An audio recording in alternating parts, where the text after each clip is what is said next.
Sir, ഈ പരാഖിനെ ഏൽപ്പിക്കുന്നുണ്ടല്ലോ ഈ 10-12 ക്ലാസ്സിന് അങ്ങനത്തെ ഒരു സംഗതിയിൽ, അതെ, അത് എത്രത്തോളം വിജയകരമാവും സർ? അല്ല, ഈ നമ്മുടെ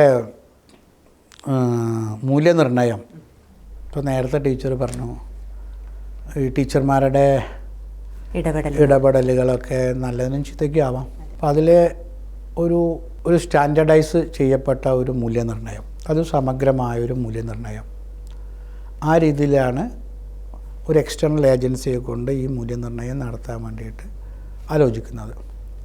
അത് കാര്യമായിട്ട് ഈ കുട്ടിയുടെ അറിവല്ല നോക്കുന്നത്, ആ കുട്ടിയുടെ ആ തലത്തിലുള്ള സമഗ്ര വികസനം.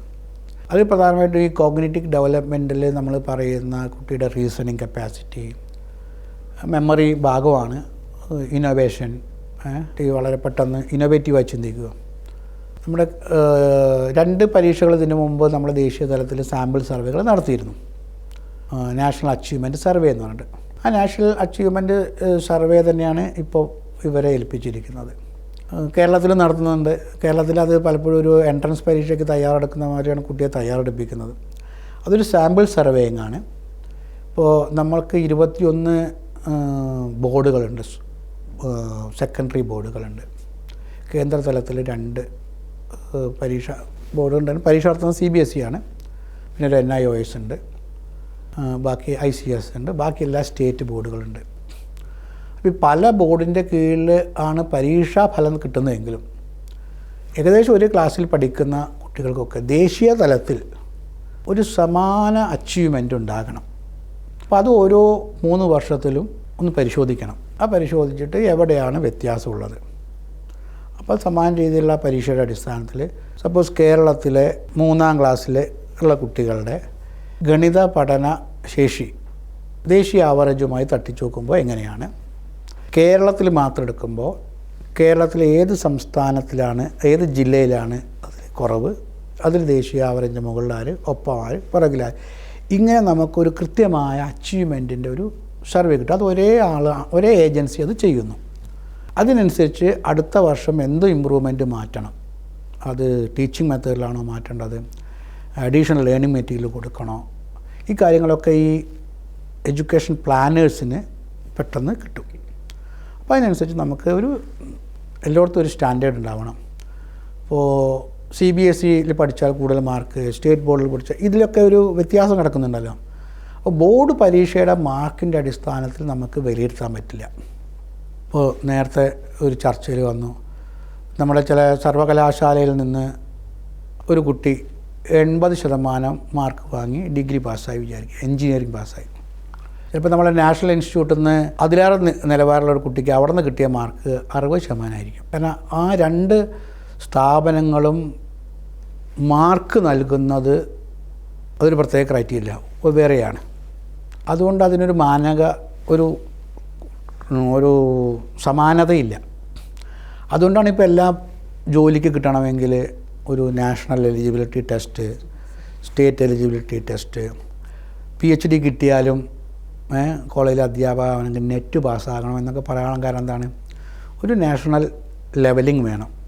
അപ്പോൾ അത് ഉയർന്ന തലത്തിൽ മാത്രം പോരാ, 3, 5, 8, 10 തലങ്ങളിലെല്ലാം ഒരു സാമ്പിൾ സർവേയിങ് പോലെ ആവറേജ് എടുത്തിട്ടാണ് നോക്കുക. ഒരു പോപ്പുലേഷൻ സർവേയാണ്, എല്ലാവർക്കും ആ പരീക്ഷയൊന്നുമില്ല.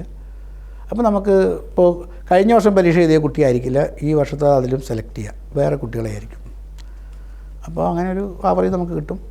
അവിടെ ഒരു ഘടകമില്ലേ സർ, റിസർവേഷനായിട്ട് വരുന്ന സമയത്ത് ആ റിസർവേഷൻ്റെ മുകളിലായിരിക്കില്ലേ ഇത്? അല്ല, ഇത് എവിടേക്കും ജോലിക്കുള്ളതല്ലല്ലോ. ഏത് വിഭാഗം കുട്ടികളാണ് നമ്മൾ വിചാരിക്കുന്ന തലത്തിലേക്ക് എത്താത്തത്? ഇപ്പോൾ നമ്മൾ കേരളത്തിലെ മാത്രം എടുത്തു, ഇടുക്കി, വയനാട്, എറണാകുളം, കോഴിക്കോട് താരതമ്യം ചെയ്യുന്നു. കേരളത്തിലാണ് താരതമ്യം ചെയ്യേണ്ടത്.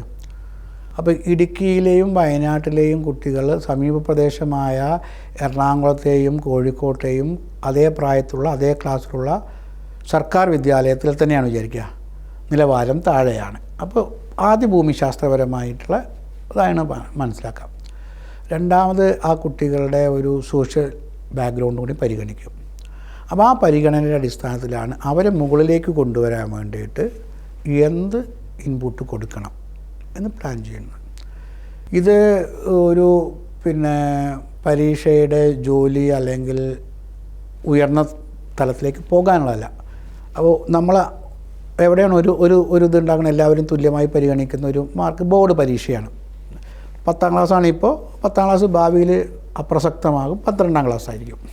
അപ്പോൾ 12ാം ക്ലാസ് പരീക്ഷയിൽ എത്തുന്നതിന് മുമ്പ് തന്നെ ഇത്തരം നിരവധി ടെസ്റ്റിങ്ങിലൂടെ 3 പ്രാവശ്യമെങ്കിലും ഇത്തരത്തിലുള്ള ഒരു നാഷണൽ മോണിറ്ററിങ് നടക്കുന്നു. അതിലൂടെ നമുക്ക് ഇൻ്റർവെൻഷൻ ചെയ്യാൻ സാധിക്കും. അപ്പോൾ സാമൂഹികമായിട്ട് പിന്നോക്കാവസ്ഥയാണോ, പ്രാദേശിക പിന്നോക്കാവസ്ഥയാണോ, അല്ല മറ്റെന്തെങ്കിലും സാമ്പത്തിക പ്രശ്നമാണോ, ഇത് പരിഹരിച്ചുകൊണ്ട് നമുക്ക് ഏറ്റവും പെട്ടെന്ന് ഈ കുട്ടികളെ ഈ 10 വർഷം കൊണ്ട് സ്റ്റാൻഡർഡൈസ്ഡ് പരീക്ഷ നടക്കുന്ന സമയത്ത് 12ാം ക്ലാസ്സിൽ വെക്കുമ്പോൾ പരമാവധി കൂടുതൽ ആദ്യം ഇൻപുട്ട് നൽകിക്കൊണ്ട് ഒരുമിച്ച് കൊണ്ടുവരിക എന്നുള്ളതാണ് നമ്മുടെ ഒരു ഔട്ട്പുട്ട് വരുന്നത്. ഇത് തന്നെയാണ് ഹയർ ലെവലും വരുന്നത്. പിന്നെ ടീച്ചർ ഇതിനിടയിൽ ചോദിക്കാൻ ഉദ്ദേശിച്ചത് നമ്മളെ നെറ്റ് പരീക്ഷയിലും മറ്റ് പരീക്ഷകളിലൊക്കെയുള്ള കട്ട് ഓഫ് മാർക്കിനെ കുറിച്ചായിരിക്കും. നമ്മുടെ ഭാരതത്തിൽ ഇപ്പോഴും സാമൂഹിക, സാമ്പത്തിക, ഭൂമിശാസ്ത്രപരമായിട്ടുള്ള വൈവിധ്യമുണ്ട്. അതിൻ്റെ അനുസരിച്ചുള്ള വിവേചനങ്ങളും നിലനിൽക്കുന്നുണ്ട്. അപ്പോൾ അത് പരിഹരിക്കുന്നത് വരെ ചില കാര്യങ്ങൾ ചെയ്യേണ്ടി വരും. അപ്പോൾ റിസർവേഷൻ ആ രീതിയിൽ ചിന്തിച്ചുണ്ടാക്കിയതാണ്. റിസർവേഷൻ കമ്മ്യൂണിറ്റിക്കാണ് കൊടുത്തിരിക്കുന്നത്. ആ കമ്മ്യൂണിറ്റികൾ ഇപ്പോഴും നിലനിൽക്കുന്നു. അതിൽ കുറേ ആൾക്കാർ മെച്ചപ്പെട്ടുണ്ടാവും. അപ്പോൾ മെച്ചപ്പെട്ട ആൾക്കാരാണ് തീരുമാനിക്കേണ്ടത്. ഞാൻ 2 പ്രാവശ്യം, എൻ്റെ കുടുംബം 2 പ്രാവശ്യം 3 പ്രാവശ്യം ഈ ഒരു സർക്കാരിൻ്റെ ഈ ഒരു കാര്യം സ്വീകരിച്ചു. നമ്മുടെ കുടുംബം അതിനനുസരിച്ച് മെച്ചപ്പെട്ട് തൊഴിൽ രംഗത്ത് വന്നു, വിദ്യാഭ്യാസ രംഗത്ത് വന്നു. ഇനി ഞാനത് അവെയിൽ ചെയ്യില്ല, എൻ്റെ കുടുംബം അവെയിൽ ചെയ്യില്ല.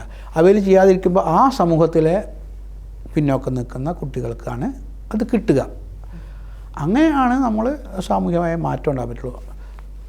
സർക്കാർ ചില കാര്യങ്ങളൊക്കെ ഇടയ്ക്ക് കൊണ്ടുവന്നിരുന്നു. അതൊന്നും വേണ്ട രീതിയിൽ ചർച്ചയിൽ വന്നിട്ടില്ല. ക്രീമി ലെയറിനെ പോലെ അതൊക്കെ സമൂഹത്തിൻ്റെ ഉള്ളിൽ നിന്നാണ് ഈ ചർച്ച വരേണ്ടത്. സർക്കാർ പറഞ്ഞാൽ അത് ഭയങ്കര പ്രശ്നങ്ങളുണ്ടാക്കും.